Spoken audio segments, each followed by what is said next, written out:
Aristotle Politics Book 4. In chapter 1, Aristotle points out that in general, every art embraces the whole of its subject. For example, medicine doesn't only deal with the people, those who are in good physical condition, but also with those who are in poor physical condition. Continuing with such examples, he states, as general art or science include everything from best to worst. Similarly, political science must comprehend the best constitution under any circumstances, best constitution under specific circumstances. As he points out, what is best relatively to the circumstances? The constitution best suited for most states in general. Not only what form of government is best, but which is possible and easily attainable. Political science must comprehend how to improve any kind of constitution.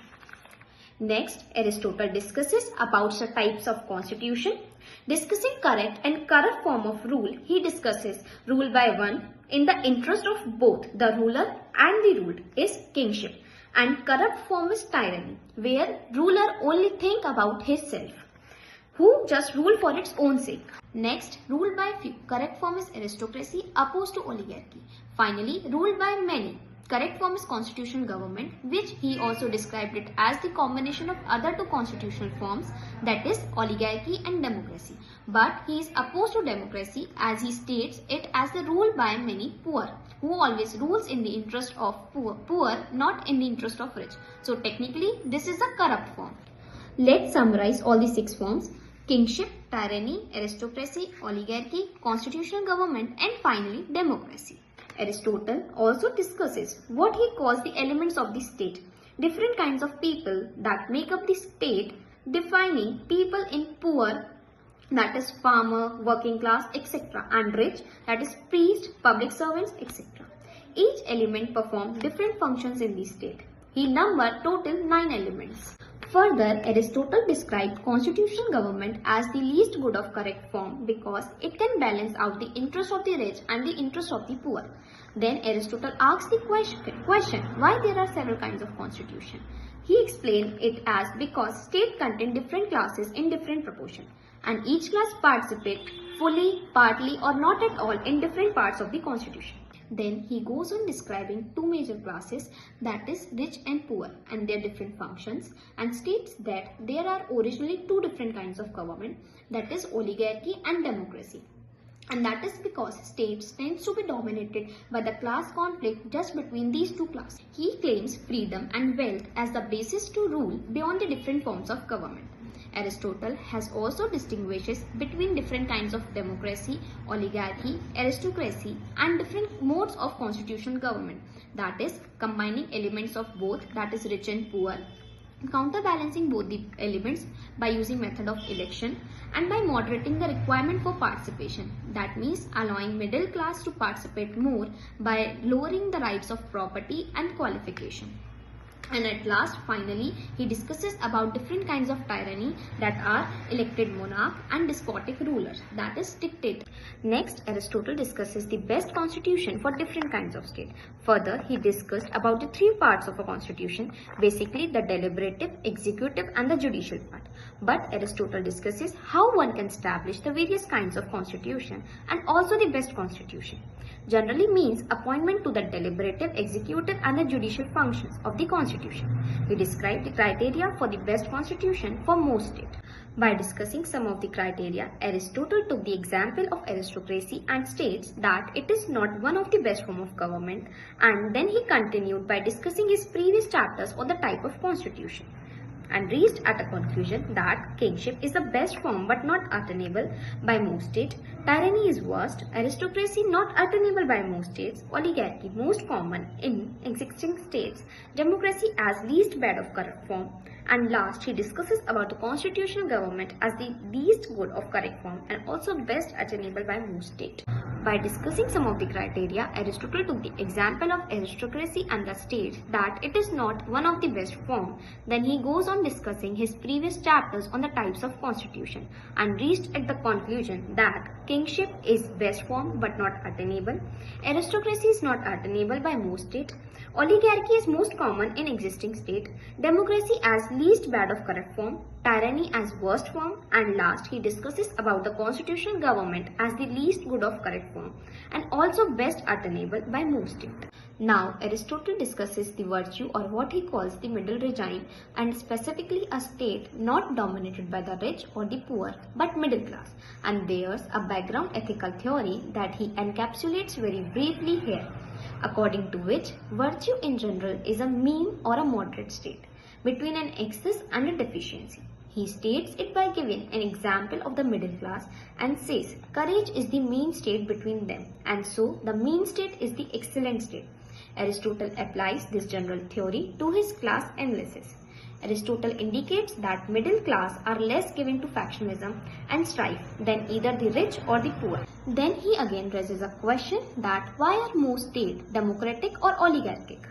Main reason, middle class is seldom predominant, and another reason is foreign affairs, that is to maintain stable relations among democratic nations or oligarchic nations.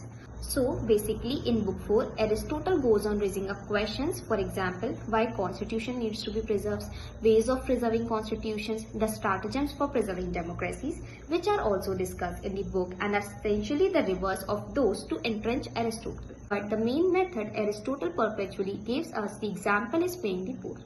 Last part of book 4 is about the three parts of the constitution. That is, one element which deliberates about the public affair, second which is concerned with magistrate executive part, thirdly which has judicial power, courts. Aristotle describes these three elements as the part of all constitution. So now in book 5, Aristotle discussed in chapter 1 to 4 the general cause of constitutional change and statuses. Statuses means civil war, faction or revolution. Aristotle has distinguished three kinds of political change. Statuses, change affecting the administration of the government, change of degree. Now the first topic, statuses and its main cause. Again, statuses means civil war but not foreign war but also revolution, since Aristotle thinks of it as a cause of change of the entire constitution. The main cause of this is having different concepts of equality. The fact is that people mean different things when they talk about equality. Here Aristotle gives an example of democracy arises out of the notion that those who are equal in any respect are equal in all respect. Because men are equally free, they claim to be absolutely equal. That represents a kind of principle of democratic equality. On the other hand, oligarchy is based on the notion that those who are unequal in any respect are in all respect unequal. Being unequal, that is in property or wealth. They suppose themselves to be unequal absolutely, and that's one kind of inequality. So each of these forms of government, he say, have a kind of justice. Democracy, this kind of absolute equality, and oligarchy, a kind of equality based on equal amount for equal, unequal amounts for unequal. And there's a sense in which both of those are kind of justice, but tried to an absolute standard, it turns out both democratic and oligarchic concepts of equality will be. Aristotle has stated two kinds of equality. First, numerical equality based on numbers or size, and second, proportional equality based on ratio. According to Aristotle, both kinds of equality should be employed in a constitution, and that would be conducive to the stability of the constitution. Aristotle explores the fundamental reasons why political systems undergo significant changes or revolution. He identifies and categorizes the cause of revolutions as follows: economic inequality, social discontent, political corruptions, factions and conflicts, ambitious leaders. Aristotle categorizes different forms of constitution and assesses their stability.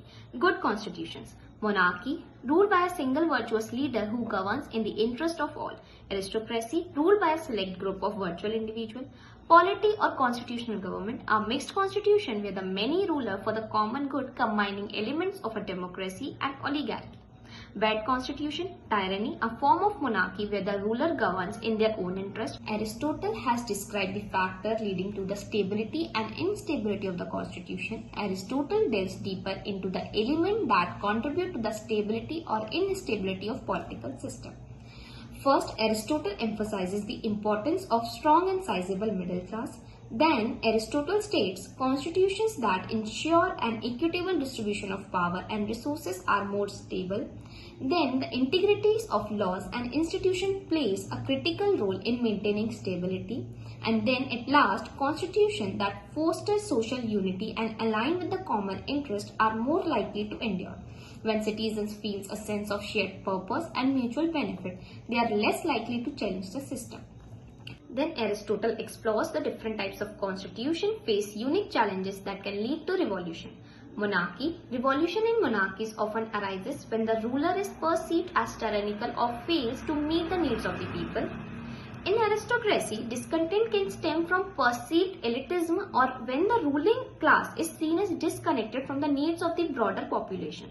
Revolution in polity can occur if the balance between the democratic and oligarchic element is disrupted. If one element becomes too dominant, it can lead to instability. In oligarchies, revolutions often result from the oppression of the majority by a small, wealthy elite. Economic and social inequality can drive the lower classes to seek reforms or revolution. Similarly, in democracies, instability can arise from the potential for demagoguery and the exploitation of popular sentiments. Excessive democratic freedoms can sometimes lead to disorder and instability. Then, in further chapters, Aristotle provides practical advice for preventing revolutions and maintaining political stability, such as promoting equitable reforms, encouraging civic virtue, maintaining institutional integrity, balancing interest. By addressing these factors, political system can improve their resilience against revolutionary pressures and contribute to a more stable and just society. Aristotle has described the cause of revolution or instability in various forms of government, such as in democracy, corruption of leader, excessive liberty, demagoguery, meaning leaders who manipulate public opinion and exploit popular sentiments for personal gain, can destabilize democracies. Aristotle emphasizes that maintaining a balance between freedom and order is crucial for the stability of democratic state. Then Aristotle focuses on the cause of revolutions in oligarchies, such as economic inequality, lack of representation, factionalism among the elite, exploitations of the masses.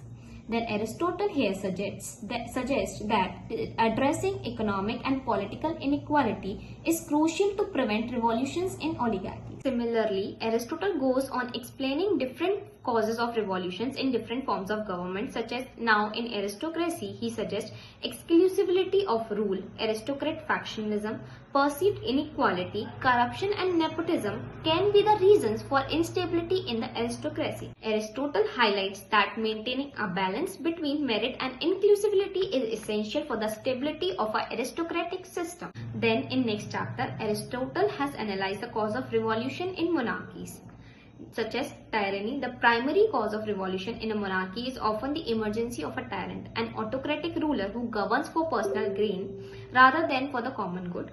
Abuse of power, succession issues, lack of accountability. Aristotle argues that maintaining a just and accountable rule is essential to prevent revolution in monarchies. Now, Aristotle discusses the role of middle class in preventing the revolution. He states that the middle class act as a stabilizing force in political system by supporting policies that address the needs of various social groups and by preventing the dominance of any single factions. The middle class tends to be more moderate in its views and less prone to radical actions. This moderation can help balance the interest of different groups and prevent extreme conflicts. The middle class is often more engaged in civic affairs and more invested in maintaining a stable and functional political system.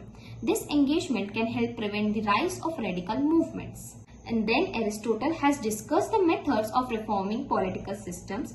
Aristotle provides guidance on how to reform political systems to address the cause of instability and revolutions.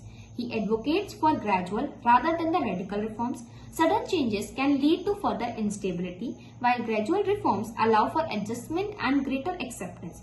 Then Aristotle states reforms should aim to balance the interest of different social groups to prevent any one group from feeling marginalized or oppressed. Aristotle has put more stress on promoting civic virtue and strengthening institutions. He states reforms should focus on strengthening political institutions to ensure they are effective, transparent and fair. Strong institutions can help manage conflict and prevent abuse of power.